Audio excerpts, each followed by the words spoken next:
Vamos a realizar otro ejercicio de máxima transferencia de potencia y en este caso el enunciado dice del siguiente circuito eléctrico determinar el valor de la resistencia de carga para máxima transferencia de potencia y calcular dicha potencia. Tenemos nuestro circuito eléctrico, en este caso entre los puntos A y B está la resistencia de carga que no conocemos. Hay que determinar su valor, ya se sabe que para máxima transferencia de potencia hay que trabajar con el circuito equivalente de Thevenin. Entonces sería como quitar la carga que es la resistencia. Tenemos el circuito y lo que vamos a tener que obtener es la impedancia de Thevenin, que aquí como no hay acoplamientos y por la estructura se pudo obtener a través de reducción en serie paralelo, y la impedancia de Thevenin fue de 12 más 12i. Y el voltaje de Thevenin, que era calcular el voltaje entre los puntos A y B, se aplicó doble intercambio de fuentes, se hicieron reducciones, después se aplicó ley de Ohm, y el voltaje de Thevenin es igual a 60 menos 20i. Como ya se obtuvo el circuito equivalente de Thevenin, entonces, ¿qué es lo que tenemos como datos? Bueno, pues el voltaje de Thevenin que es 60 menos 20i, que son volts, la impedancia de Thevenin que es 12 más 12i.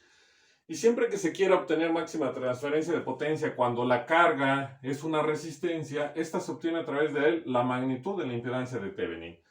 ¿Qué es esto? La raíz cuadrada de la parte real de la impedancia de Thevenin elevado al cuadrado más la parte imaginaria de la impedancia de Thevenin elevado al cuadrado, y eso nos va a dar un resultado de 16.97056 ohms. Tenemos un nuevo circuito en el cual en vez de tener estos elementos tenemos una sola fuente de voltaje que es el voltaje de Thevenin, una impedancia en serie a la fuente de voltaje, los puntos A y B, y ahora entre esos puntos A y B conectamos nuestra resistencia de carga, que ya sabemos que debe de ser de 16.97056 ohms. Verificamos la corriente de la malla que va de A hacia B, y entonces lo que vamos a hacer ahora es calcular el voltaje en la resistencia de carga para después obtener la potencia.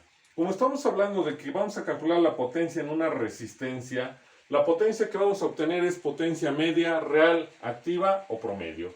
Entonces, primero vamos a hacerlo cuando la resistencia de carga pues, es igual a la magnitud de la impedancia de Thevenin, que es de 16.97056 ohms. Entonces aplicamos divisor de voltaje con el circuito que tenemos aquí y a la fuente de voltaje, que es el voltaje de Thevenin, por el elemento donde queremos conocer el voltaje, que es la resistencia de carga, entre la impedancia total, que en este caso está formada por la suma de la impedancia de Thevenin más la resistencia de carga, porque están conectadas en serie. Sustituyendo datos, realizando operaciones, tenemos que es 25.85.786 menos 22.42.640 y son volts.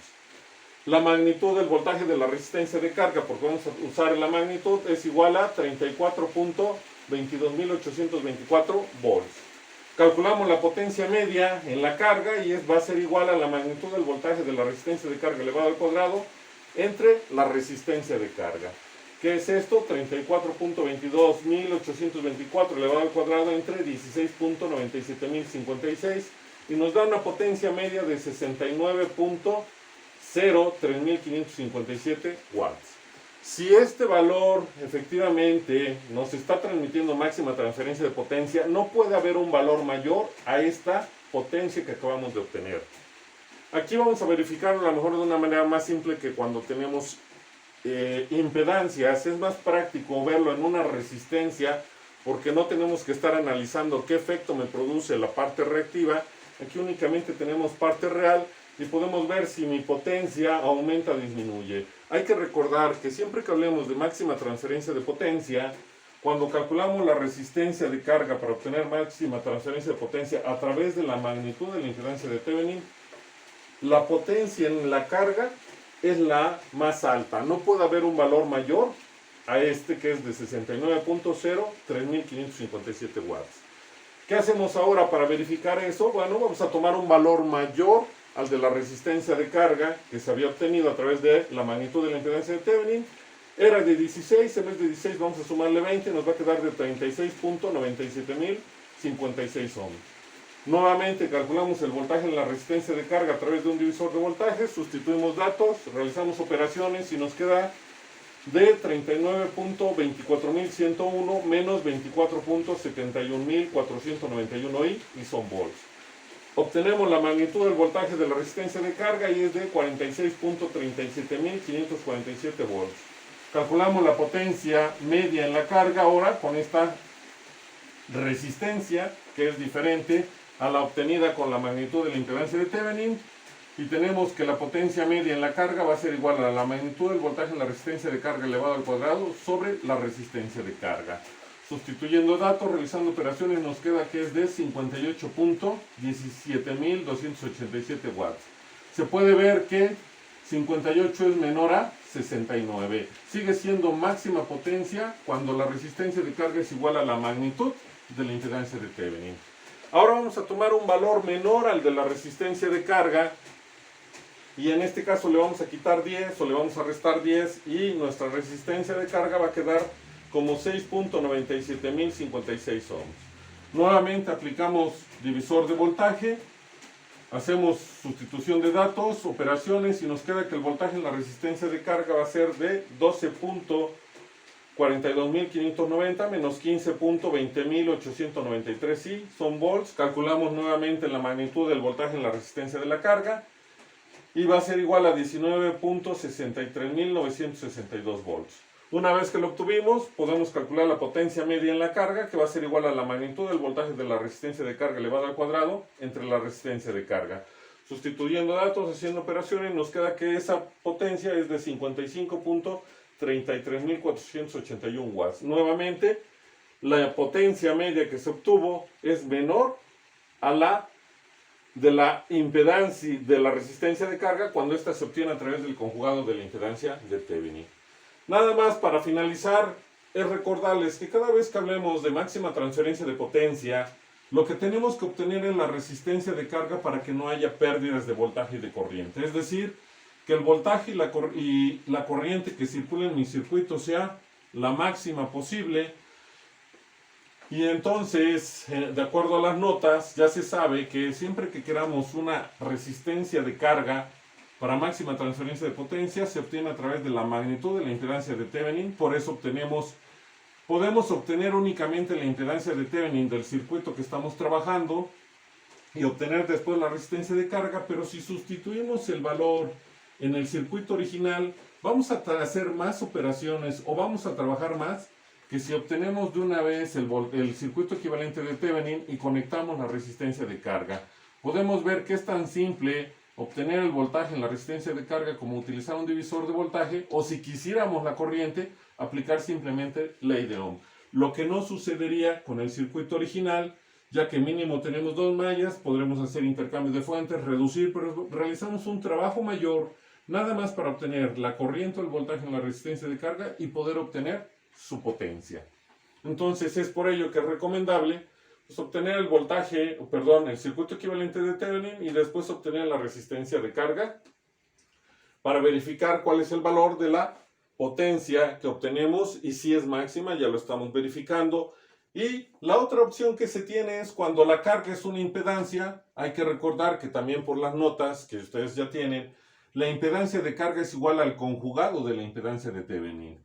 Es decir, que siempre dependemos de la impedancia de Thevenin para obtener el valor de la resistencia de carga que nos genere máxima transferencia de potencia o el valor de la impedancia de carga que nos genere máxima transferencia de potencia. ¿Dónde se puede ver esto? Bueno, si ustedes ven, siempre tenemos un acoplamiento que debe de ser igual. Esto se ve, el ejemplo más práctico es en los equipos de audio. Las bocinas ya tienen una impedancia establecida que es 4, 6, 8. Lo mismo que los estéreos o los autoestéreos. En su salida les indica la impedancia de acoplamiento. Si ustedes tienen una salida que sería la impedancia de Thevenin que les da el equipo, o la impedancia generada por el circuito, por eso se conoce como impedancia generada o impedancia de Thevenin. Y hablando del equipo de audio, si tiene una salida de 8 ohms y conectamos una bocina con una impedancia de 6 ohms, tenemos un desacoplamiento entre las impedancias de salida del equipo y de entrada hacia mi bocina. ¿Qué pasa? Bueno, pues tenemos pérdidas de corriente y por lo tanto es que no tenemos o toda la potencia que se debería de manifestar en el equipo a través de la bocina, o tenemos ruidos porque se distorsiona nuestro sonido a través de la bocina. ¿Debido a qué? A que hay una pérdida de corriente por el desacoplamiento de impedancias. Cuando la impedancia de salida es la misma que la impedancia de entrada de la bocina, ¿qué es lo que tenemos? Un buen acoplamiento, la corriente es máxima, el voltaje es máximo, por lo tanto la potencia es máxima, no se escuchan ruidos, se tiene toda la potencia que nos transmite el equipo a través de la bocina, y es una manera de identificar cuando tenemos máxima transferencia de potencia y no hay pérdidas. La otra podríamos decir lo que es en las televisiones a través de la antena. La antena tiene una impedancia diferente al cable coaxial que se conecta a la televisión, que si ustedes observan donde se conecta el cable coaxial de la televisión dice 75 ohms, porque básicamente es la impedancia de transmisión de las señales de comunicaciones a través de un cable coaxial. Y en la antena se tiene un acoplador de impedancias para que de la impedancia que maneja la antena bajar a 75 ohms para que no existan pérdidas de voltaje y corriente, para que la señal se vea lo más nítido posible. Cuando existen pérdidas, pues ahora con la digital es más fácil darse cuenta que la señal se distorsiona, se pixelea la pantalla, o hay veces que no se puede ver absolutamente nada. ¿Por qué? Porque la intensidad de corriente no es la suficiente para poder ver la señal de manera correcta. Entonces, siempre que queramos máxima transferencia de potencia, nos tenemos que enfocar en la carga que vamos a conectar de acuerdo al circuito que vamos a trabajar. Por ello es que hay que obtener siempre el circuito equivalente de Thevenin, o en su caso, si no queremos, la impedancia de Thevenin nada más. Y tenemos la opción de que si nos piden la resistencia de carga, entonces es la magnitud de la impedancia de Thevenin. Si nos piden la impedancia de carga, entonces es el conjugado de la impedancia de Thevenin. Si no calculamos el circuito equivalente de Thevenin y queremos trabajar con el original, se puede hacer, solo que vamos siempre a realizar una mayor cantidad de operaciones con el circuito original, porque puede ser que sea muy complicado, tenga acoplamientos, más de 2 mallas, no podamos hacer intercambio, no podamos hacer superposición X, que esté muy complicado el circuito. Pero si obtenemos el equivalente de Thevenin, pues todo es tan fácil como aplicar un divisor de voltaje o simple ley de Ohm para poder sustituir la corriente y el voltaje de mi elemento para calcular su potencia. Con esto estaríamos terminando el tema de potencia junto con máxima transferencia de potencia.